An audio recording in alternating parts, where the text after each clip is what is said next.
السلام عليكم ورحمة الله وبركاته. إن الحمد لله نحمده ونستعينه ونستغفره ونعوذ بالله من شرور أنفسنا ومن سيئات أعمالنا.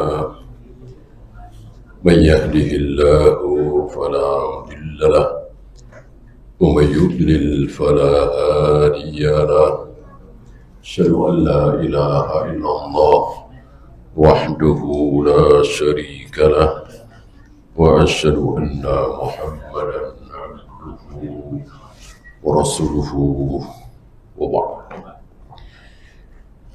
Kita masuk bab baru, hadis terakhir tentang Allah tidak peduli.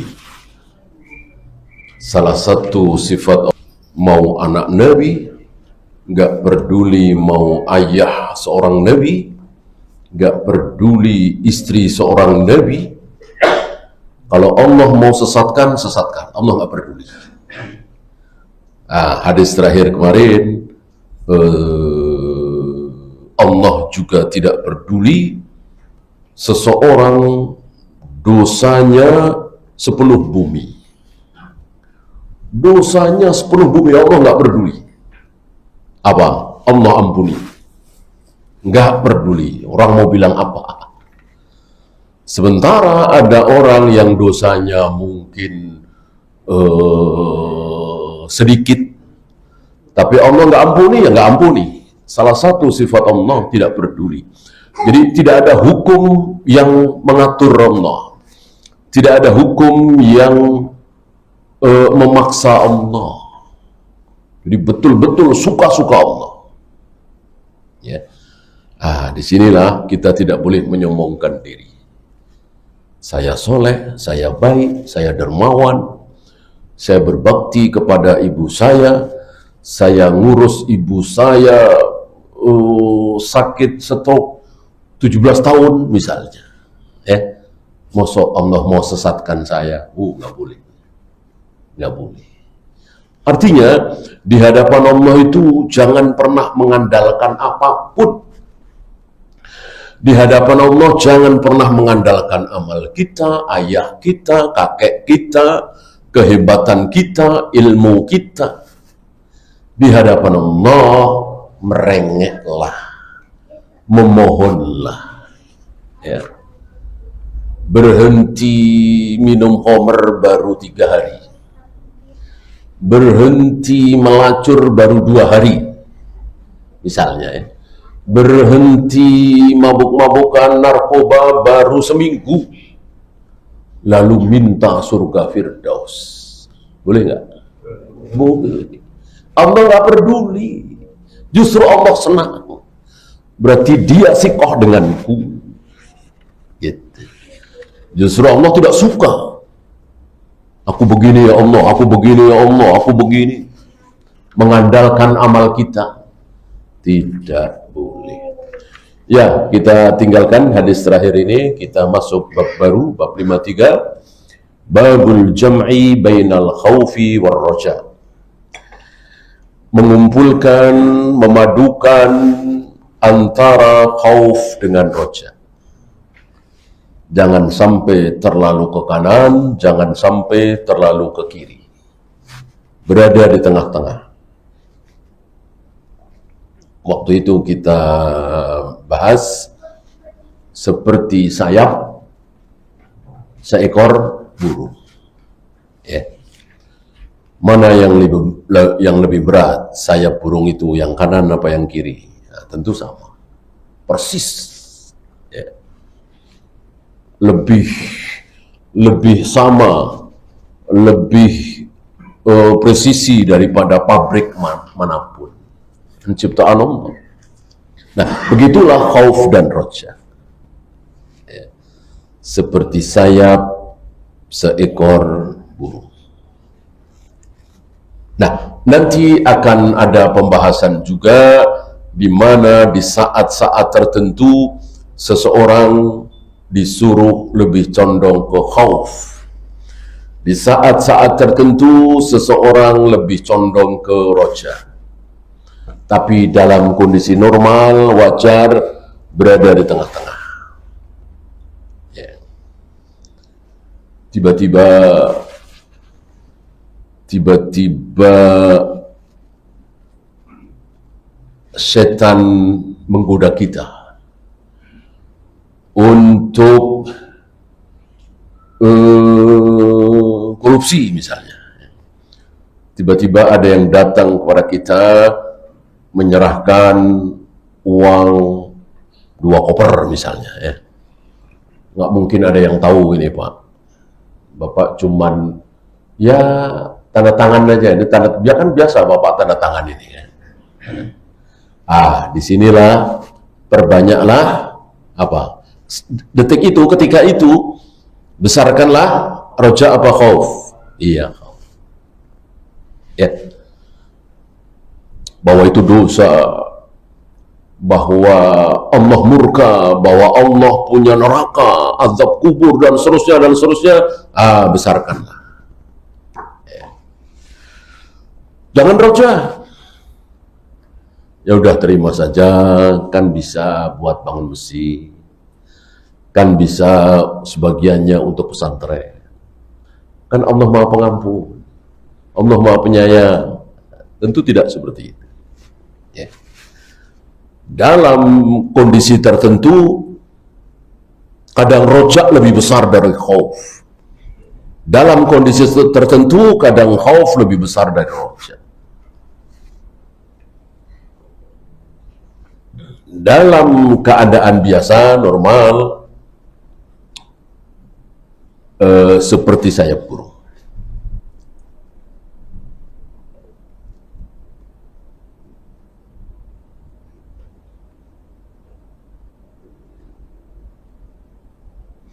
Ya, seperti biasa, beliau bawakan dulu beberapa ayat, lumayan banyak di sini. Yang pertama suratul A'raf 99, qala Allah Ta'ala fala ya'manu makrallah. Tidak ada yang merasa aman dari makar Allah. Jadi Allah itu punya makar. tidak diduga, tidak disangka, akhirnya tenggelam. Ya. Dengan bala tentaranya, dengan seluruh persenjataannya. Ini salah satu makar Allah.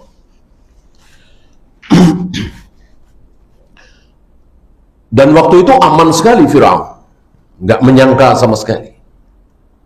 Ya.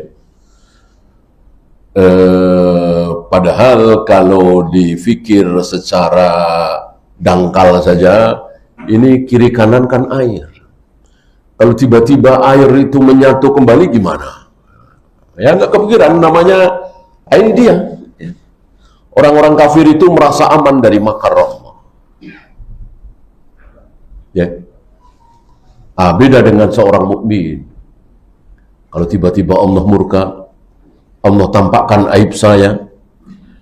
Ini uang 3 koper saya terima miliaran. Tiba-tiba saya ketahuan. Allah takdirkan saya ketahuan, gimana nih?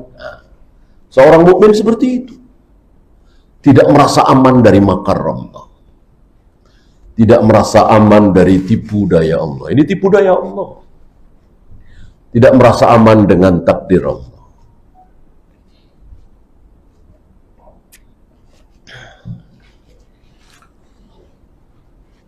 Puluhan tahun berkuasa sebagai raja. Barangkali dia merasa aman. Raja. Nggak taunya tumbang hanya dalam beberapa hari. Ini bukan sekali 2 kali kejadian seperti itu. Yang tadinya dieluk-elukan, didewa-dewakan, ditakuti, berubah, dicaci, dimaki, dihujat. Ini makar Allah.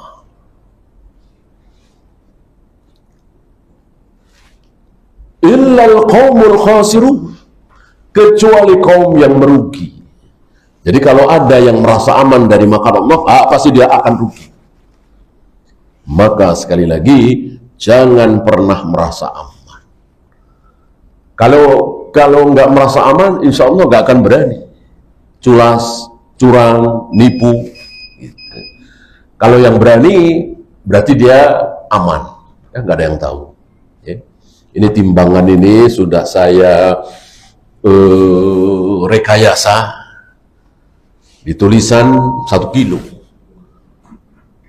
Sulit dicek ya. Padahal cuman 8 on. Sudah saya rekayasa nih. Oh, aman.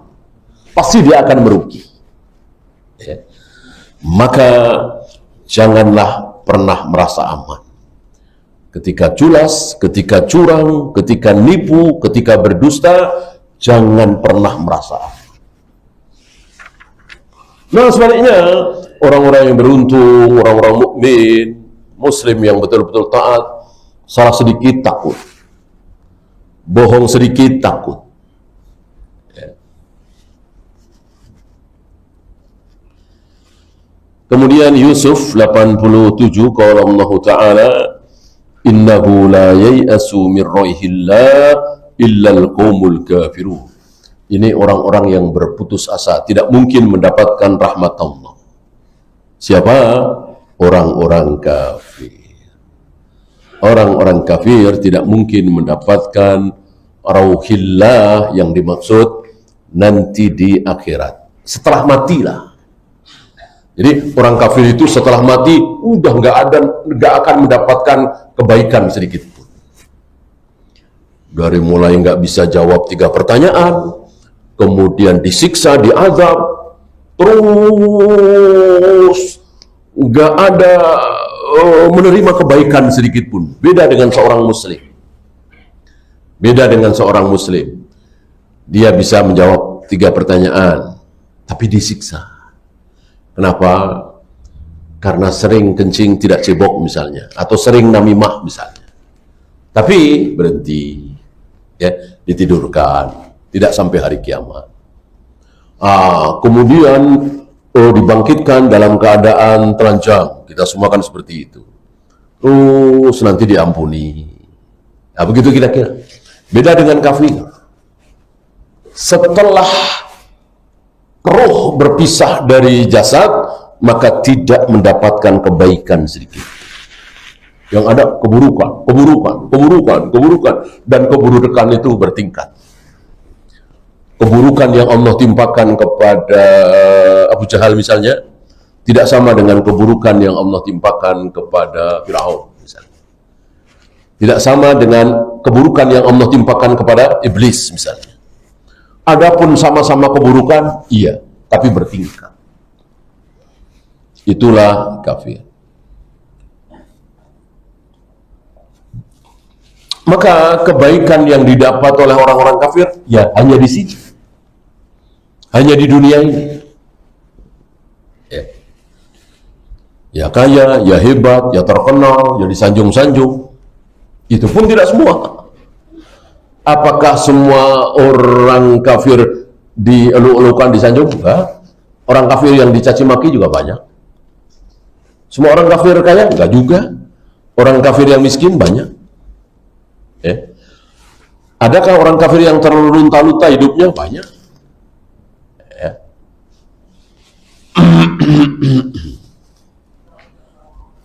Kemudian Ali Imran 106, qala Allah Ta'ala, yauma tabyaddu wujuhun wa taswaddu wujuh.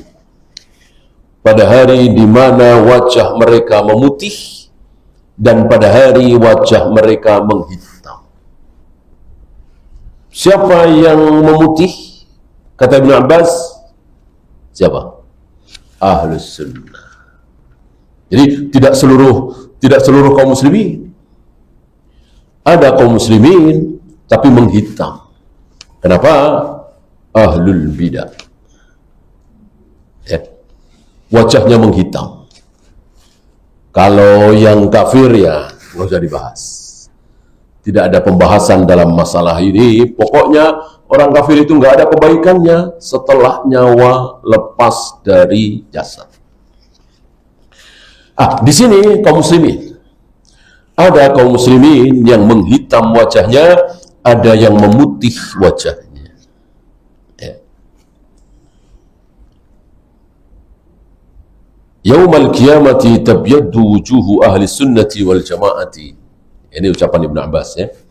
Pada hari kiamat nanti wajah-wajah ahli sunnah wal jamaah memutih. Wa taswaddu wujuhu ahli bid'ati wal firqah. Sebaliknya ahlul bid'ah, ahlul furqah menghitam. Nanti terlihat.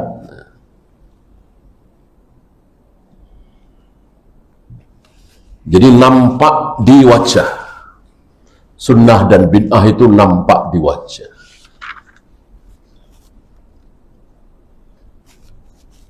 Maka Nabi akan mengenali umatnya, kita semua, walaupun jelas kita belum pernah bertemu dengan beliau, itu dari wajah, dari tangan, dari kaki, ya, min azaril wudu, bekas wudu.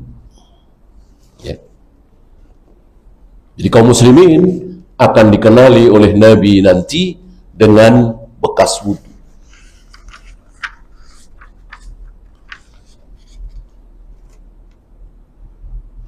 Sebaliknya, walaupun pernah bertemu dengan Nabi, pernah sholat di belakang Nabi, makan bareng Nabi, jihad bersama Nabi, tapi murtad, maka walaupun awalnya Nabi mengira bahwa itu sahabatku, ashabi, tapi Allah memberitahu, bukan.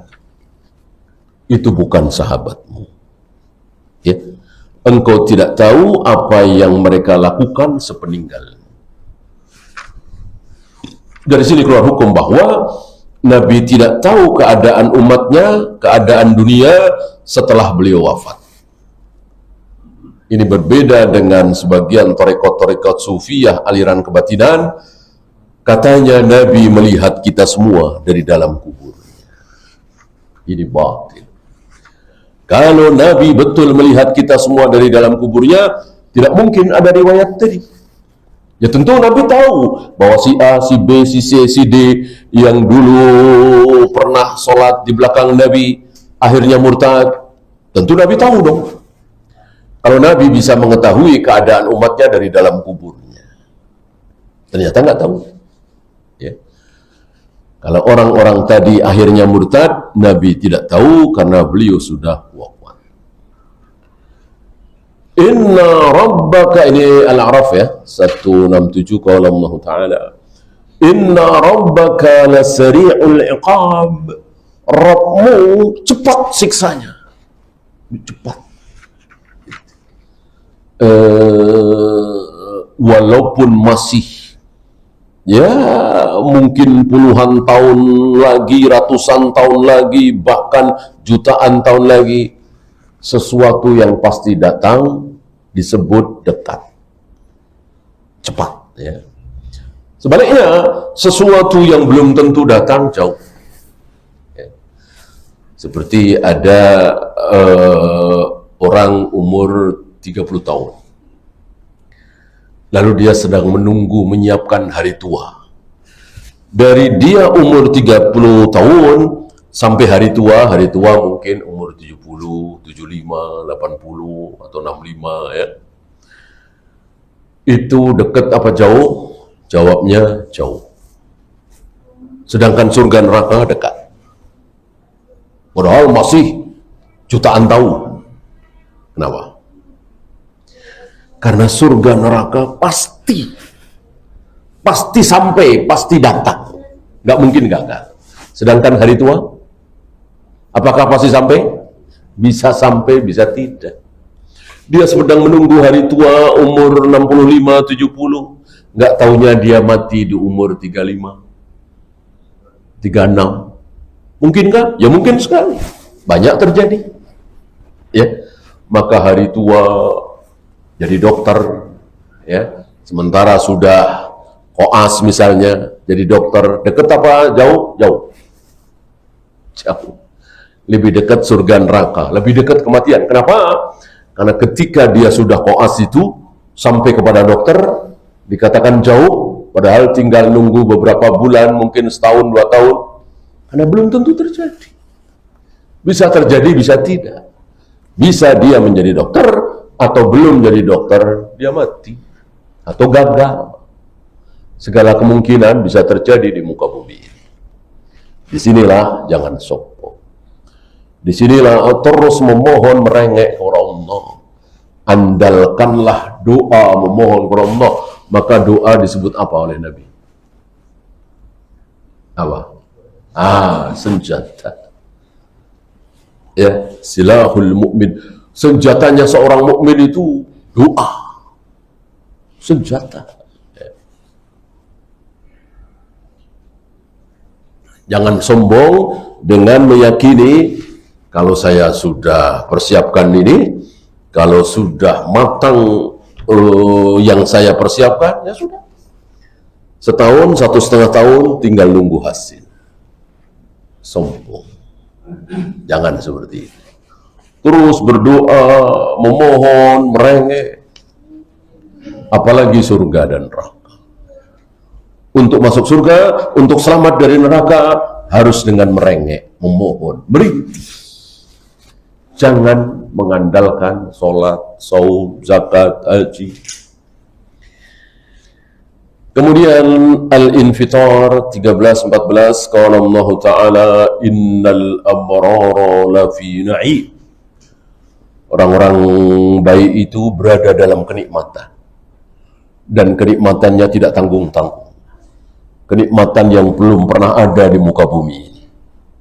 Belum pernah terlihat oleh mata siapapun, belum pernah terdengar oleh telinga siapapun, belum pernah terbayangkan di hati siapapun. Jadi membayangkan saja tidak bisa. Kayak apa kenikmatan kok di luar hayalan, menghayal saja tidak sanggup. Padahal menghayal adalah sesuatu yang sangat mudah. Untuk surga tidak sanggup. Kayak apa itu? Di mana tidak terkagum-kagum setiap hari, menyaksikan keindahan surga, kenikmatan surga, bunyi-bunyian surga, makanan, minuman surga, terkagum-kagum luar biasa. Maka bodoh sekali kenikmatan yang sudah disediakan seperti ini, ma'ainun ra'at wala udhunun sami'at wala qatara ala qalbi bashar. Kita lupakan. Hanya silau dengan kenikmatan dunia yang seperti ini. Ya, dunia seperti ini. Ada saudara-saudara kita yang untuk mendapatkan 300.000, 400.000 sehari harus berdesak-desakan, harus mengangkat beban yang berat, harus sikut-sikutan. Bahkan mungkin cuma 200.000, 100.000. Harus mengeluarkan keringat yang segitu banyak. Inilah dunia. Wa innal fujjara lafi jahim. Sebaliknya, orang-orang fajir itu, namanya fujar, orang-orang ahli maksiat, orang-orang yang buruk, tentu kafir. Keburukan terbesar adalah kafir. Itu berada dalam neraka jahim. Sebuah azab yang belum pernah ada di muka bumi.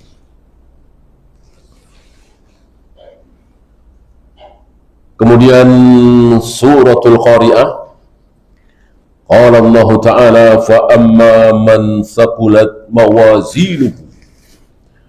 Orang-orang yang berat timbangannya. Jadi yang bagus seseorang itu timbangannya berat. Timbangan berat itu berarti baik, gitu ya. Ya tentu yang dimaksud berat kebaikannya, tapi dengan mengatakan berat itu sudah cukup. Oleh karena itu, ketika beberapa sahabat mentertawakan betisnya Ibnu Mas'ud, karena betis itu kecil, saat Ibnu Mas'ud memanjat pohon. terlihat betisnya yang kecil. Ditertawakan oleh beberapa sahabat. Nabi mengatakan, betis yang sedang kalian tertawakan itu nanti di akhirat ditimbang dan lebih berat dari Gunung Uhud. Gunung Uhud berapa ribu ton, kecil. Inilah kebaikan itu dengan berat. Di kita sepertinya kebalik. Kalau berat itu malah banyak dosanya katanya. Ya kan? Ini mayat berat banget, ini banyak dosanya. Ini ada anggapan yang keliru, gitu. Tadi kita gotong jenazah Pak Kiai enteng, gitu ya. Padahal beliau gemuk tapi enteng, ya. Itu karena nggak ada dosanya. Justru terbalik. Justru menurut sabda Nabi, yang baik adalah yang berat. Sebagaimana betisnya Ibnu Mas'ud. Yang ringan justru tidak baik. Fahuwa fi 'aisyatir radiyah. Dia akan berada dalam kehidupan yang diridhoi, menyenangkan, nikmat, lezat. Wa amma man khaffat mawazinuhu, sebaliknya, orang-orang yang timbangannya enteng, ringan, fa ummuhu hawiyah, dia berada dalam hawiyah. Ini Allah menceritakan bagaimana orang-orang yang timbangannya berat dan orang-orang yang timbangannya ringan. Masih banyak ayat lagi, kata beliau, wal ayatu fi hadzal ma'na katsiratun. Banyak sekali ayat yang semakna dengan ini, tapi beliau cukupkan di sini. Kita masuk hadis pertama, 443.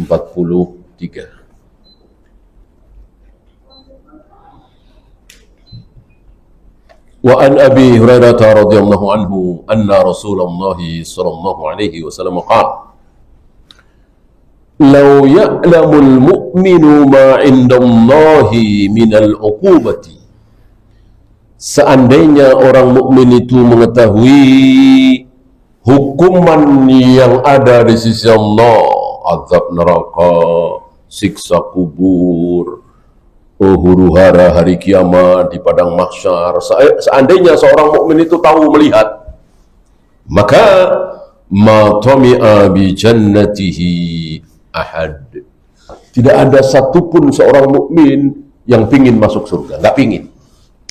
Maksudnya selamat dari neraka, udah alhamdulillah. Tidak diazab, sudah terima kasih sekali. Nggak punya keinginan untuk masuk surga. Yang penting jangan di neraka, yang penting tidak diazab. Itu seandainya seorang mukmin pernah melihat, pernah tahu bagaimana azab Allah, bagaimana hukuman dari Allah. Sebaliknya, walau ya'lamul kafiru ma 'indallahi min rahmati, seandainya orang kafir itu mengetahui, pernah melihat bagaimana rahmat Allah, Allah pengasih, Allah penyayang, Allah pengampun, seandainya orang kafir itu tahu, maqanita min jannatihi ahad, maka tidak ada satupun dari mereka yang berputus asa untuk masuk surganya. Saking apanya ya, saking luar biasa pemurahnya, murah sekali. Allah kalau memberi pahala itu nggak tanggung-tanggung. Apa istilah kita, jor-joran. Betul-betul jor-joran Allah kalau memberikan pahala. Ya bayangkan, masih sudah ribuan tahun masih mengalir pahala. Apa nggak jor-joran? Ya. Seperti hari ini kita sholat. Hari ini kita semua sholat. Nabi Ibrahim dapat pahalanya nggak? Dapat.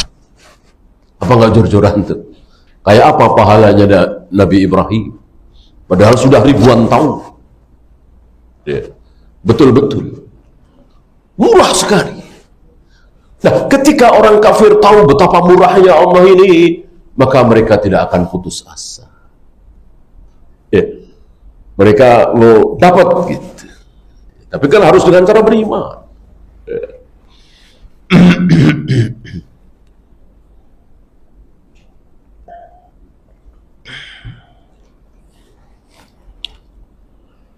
Ya, rawahu Muslim, hadis ini sahih, riwayat Imam Muslim.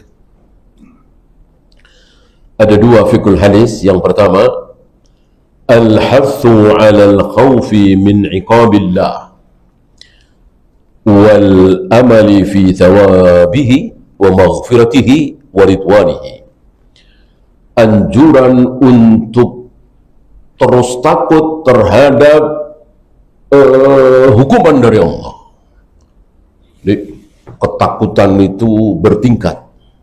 Ya. Ketakutan tertinggi itu ketika seseorang malas bangun malam, malas baca Al-Quran, berat, bukan malas sholat 5 waktu berjamaah, bukan ya. Baca Al-Quran, ya nggak wajib nih.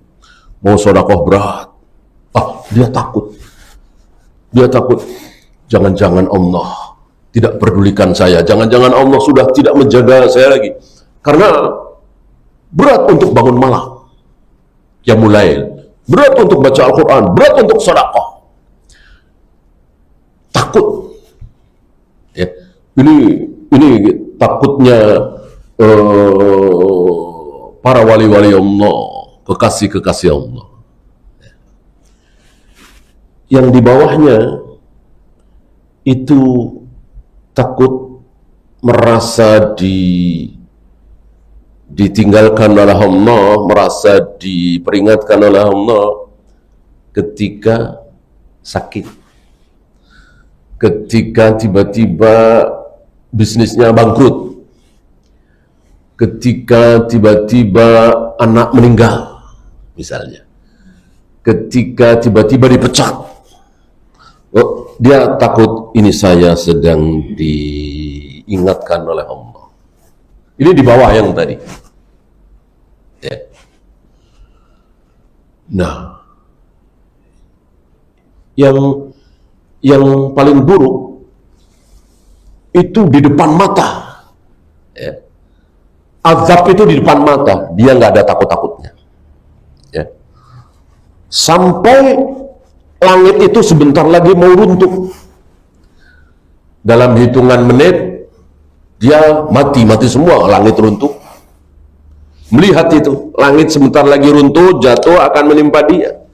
Kisafah minas sama. Apa dia bilang? Sahabum markum. Oh, itu awan-awan yang bertumpuk. Enggak ada takut-takut.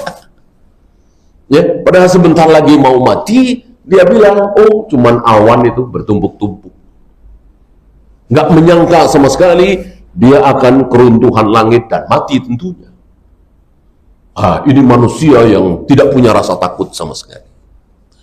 Sementara Rasulullah SAW, jangankan banjir, jangankan gempa bumi, jangankan gunung meletus, ya, baru mendung saja beliau sudah ketakutan luar biasa. Para sahabat hafal betul bagaimana wajah Nabi yang penuh ketakutan saat mendung gelap. Cuman mendung gelap. Tiba-tiba beliau ingat kaum Ad, kaum Samud, umatnya Nabi Lut, umatnya Nabi Nuh. Lalu beliau memohon, jangan azab kami sebagaimana engkau mengazab kaum Lut, kaumnya Nabi Lut, kaumnya Nabi Nuh, kaum Ad, kaum Samud, ya Allah. Tidak merasa aman beliau. Sebaliknya orang-orang kafir merasa aman. Nah, tentu kita berharap punya ketakutan tertinggi tadi. Maka ketika kita merasa berat untuk bangun malam, merasa berat untuk baca Al-Quran, merasa berat untuk sedekah, kita mestinya sudah takut. Allah sudah tidak memperdulikan aku lagi, tidak menjaga aku lagi. Ya. Padahal itu kan doa Nabi ya, wala takilni ila nafsi tarfata ain. Ya. Jangan serahkan diriku kepadaku ya Allah. Jadi Nabi tidak mau diri beliau diserahkan kepada diri beliau sendiri. Maunya Nabi, diriku engkau jaga ya Allah. Dibolak-balikkan dengan jari Allah ke arah yang baik, bukan ke arah yang buruk.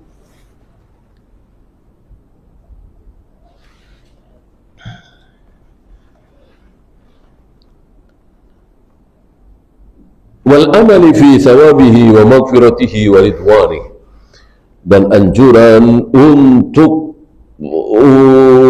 tamak bersemangat mendapatkan pahala, ampunan, keridhaan Allah.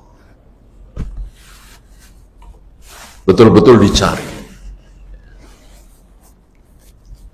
Yang kedua, yang terakhir, la yambagi lil abdi ayyurkina li amalihi wa yaghtarru bihi wa la yatrukul amala amalan bi si'ati rahmatillahi wa maghfiratihi. Tidak pantas bagi seorang hamba untuk berbangga dengan amalnya sendiri, tertipu dengan amalnya sendiri, menyombongkan amalnya sendiri. Ya, dia lalu dia hanya berharap dengan rahmat Allah, sementara meninggalkan amal, ini pun tidak boleh. Ini pun tertipu. Ya. Ya, disinilah menerapkan sebagaimana yang dicontohkan oleh Nabi, beramal, terus beramal, terus beramal, terus beramal, tapi jangan menjadikan amal itu sesuatu yang dia banggakan. Karena di hadapan Allah kita tidak boleh membanggakan apapun yang ada pada diri kita. Yang ada merengek, memohon, merintih. Ya. Bukan membanggakan amal. Ya, kita lanjut 444. Wa an Abi Sa'id Al-Khudri radhiyallahu anhu anna Rasulullah sallallahu alaihi wasallam qala idza budi'at al-janazatu, apabila jenazah itu sudah diletakkan, wahtamalahan nas, lalu dibawa oleh orang-orang, diusung, dipanggul, dan ini sunnah. Nabi tidak mencontohkan jenazah itu di atas kendaraan. Kendaraan tentu sudah ada hari itu, dan itu sudah dilakukan oleh orang-orang kafir hari itu. Orang-orang Romawi misalnya, orang-orang Parsi, jenazah itu di atas kendaraan. Kereta mungkin ya. Nabi tidak. Karena sesuai dengan sunnah, jenazah itu digotong. Mungkin timbul pertanyaan, gimana menggotongnya dari BSD sampai Tanah Kusir? Ya, jawabnya, ya kenapa mesti Tanah Kusir? Ya kan? Kenapa mesti Tanah Kusir? Ya, karena kuburan itu cari yang terdekat, dan sudah sering kita bahas kan? Mau 10 kali 10, apalagi 20 kali 20, muat berapa mayat? Kalau kuburan 20 kali 20, muat berapa mayat? Belasan apa puluhan? Ribuan. Kita aja nggak tahu. Kita aja nggak mengikuti sunnah. Dikiranya kalau 20 kali 10, cuman belasan, puluhan, ribuan. Mungkin ratusan ribu, mungkin jutaan. Ya, karena kita tidak mengikuti sunnah, ya jadilah orang satu mayat satu lubang. Ya gimana bisa ribuan? Ya, maka kalau ini diterapkan, insya Allah sunnah berikutnya kita bisa jalankan. Digotong. Sekarang jarang di kota-kota terutama ya. Terus ambulan. Padahal mudah kalau tahu sunnah.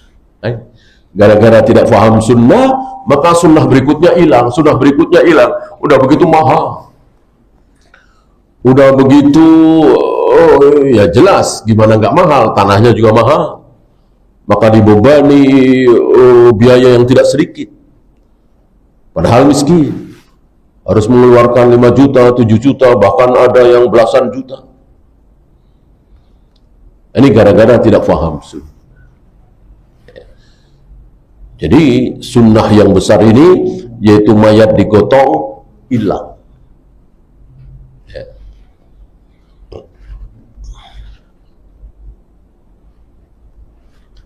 Wahtamalaha an-nasu awir rijalu ala a'naqihim. Ini dia. Maka ketika mayat itu digotong di atas pundak-pundak orang, berarti memang digotong di atas pundak para lelaki. Fa in kanat salihatan, jika jenazah itu orang soleh, orang baik, beriman, dia akan mengatakan qaddimuni,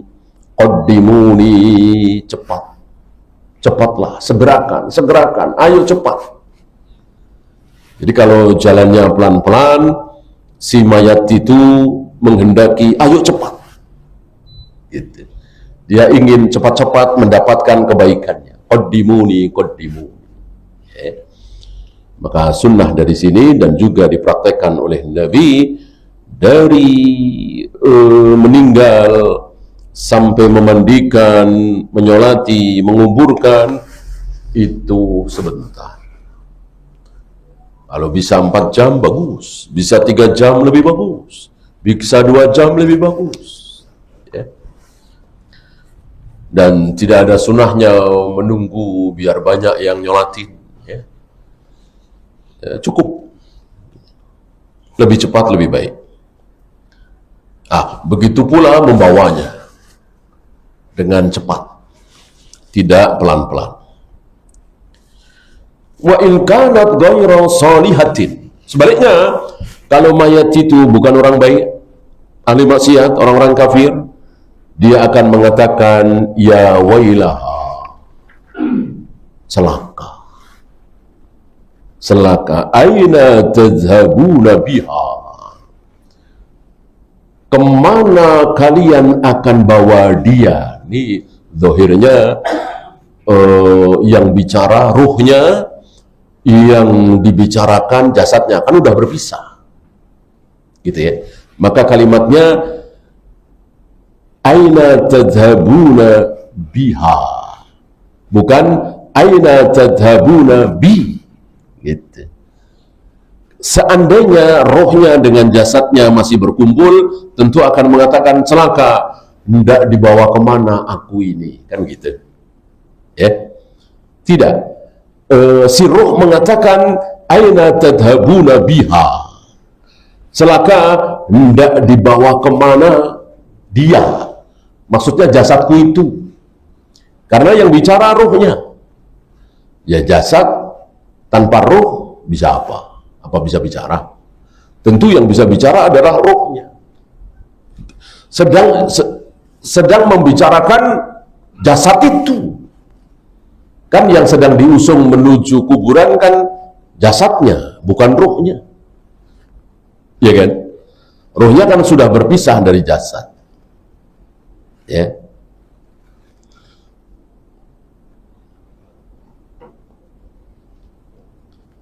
Yasma'u sautaha kullu syai'in, segala sesuatu, kullu syai', segala sesuatu mendengar suara itu, illal insan, kecuali manusia. Hanya manusia, di lain manusia dan jin, ya. Hanya manusia yang tidak mendengar suara itu. Selebihnya hewan, malaikat, ya, mendengar. Hewan kan banyak, ya. Walau sami'ahu, seandainya manusia mendengar suara itu, la sa'iqa, pasti akan pada pingsan.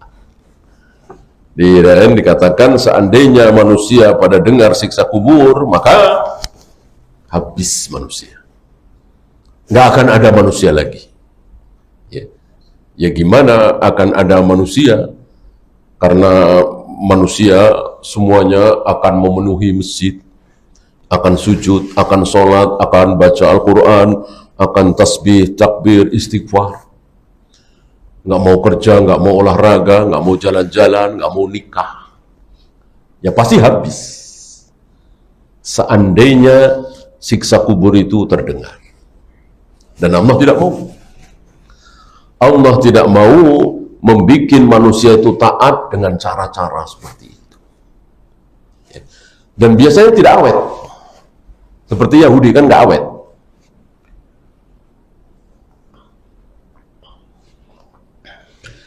Ketika pertama kali orang-orang Yahudi, Bani Israel, ditampakkan mukjizat Nabi Musa. Turun makanan manna dan salwa. Berima, bersuku. Tapi yang nggak awet.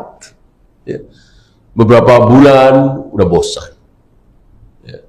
Begitu pula ketika muncul 12 mata air dari batu yang dibawa oleh Nabi Musa. Ya, pertamanya berima, bersyukur. Lama-lama bosan. Kufur lagi dan begitu seterusnya. Beda dengan para sahabat. Para sahabat belum melihat mukjizat Nabi, belum melihat kehebatan Nabi, sudah beriman. Ketika mereka beriman, yakin betul bahwa beliau betul-betul Nabi, betul-betul Rasul, baru melihat mukjizat itu. Ya. Bukan melihat mukjizat Nabi dulu lalu beriman. Ya. Para sahabat tidak seperti itu. Dan Allah tidak suka dengan hal-hal seperti itu. Maunya Allah, kita semua beriman cukup dengan Al-Quran dan Sunnah. Cukup dengan keterangan dari Al-Quran dan Sunnah. Jangan melihat ini, itu, lalu beriman. Enggak. Kalau toh ada mukjizat, ada karomah, dan seterusnya, ya sekedar kabar gembira. Bukan melihat itu dulu, kemudian beriman. Wallahu a'lam. Ya, itu saja. Ada pertanyaan, silakan.